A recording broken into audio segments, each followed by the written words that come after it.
You've probably heard of dry cleaning, but what actually is it? First off, let's differentiate between a dry cleaner and a laundromat. A laundromat is simply a place that has washing and drying machines. They're almost always self-service and typically are coin operated. A dry cleaner is a bit different. Not only are they not self-service, but there are also two distinct types of dry cleaners. The first type and least common one is known as a plant. This means that they have all the machines, equipment, and chemicals needed there on site at the physical location. If you drop your clothes off there, they'll clean them and you can pick them up in around a day or two. Most people think this is how most dry cleaners operate, but this is only around how about 15% of them actually do. The other 85% is occupied by what are known as a drop-off or a satellite cleaner.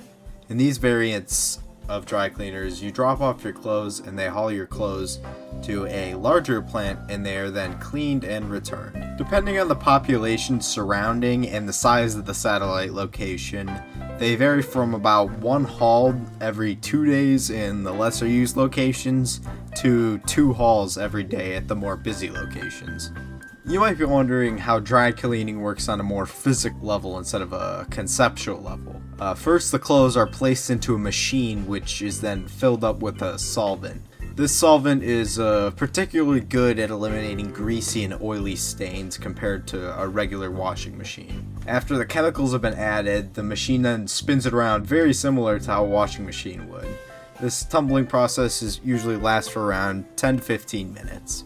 After this process is complete, the machine actually filters out the solvent, which is then cleaned and then able to be reused multiple times. Clothes are then spun around in a centrifuge to expel the solvent left around in the clothes. The clothes are then heated to around 150 degrees Fahrenheit to evaporate any remaining chemicals.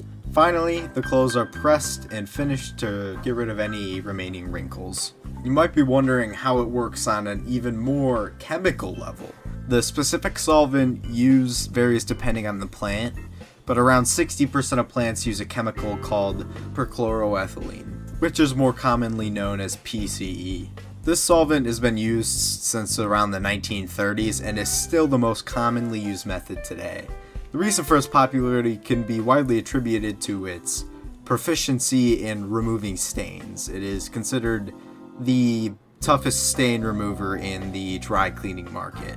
The reason it isn't fully universally used though is it's not exactly kind on more delicate fabrics, and the fumes are very bad for your brain if they're inhaled. And because of these downsides, some dry cleaners use chemicals known as hydrocarbons. Hydrocarbons are kind of like a purified and more refined version of crude oil. In fact, the first dry cleaner in 1845 used gasoline and kerosene to clean clothes, which are kind of like an archaic version of hydrocarbon. Hydrocarbons are usually used because they are much less likely to shrink, change the color of, or damage the fabric, and they are also much safer for both humans and the environment. Well, hopefully you learned something watching this. I feel like dry cleaning is one of those things that everybody has either used or at least heard of, but very few people actually understand how it works. You are now one of those people who understand how it works. Good job.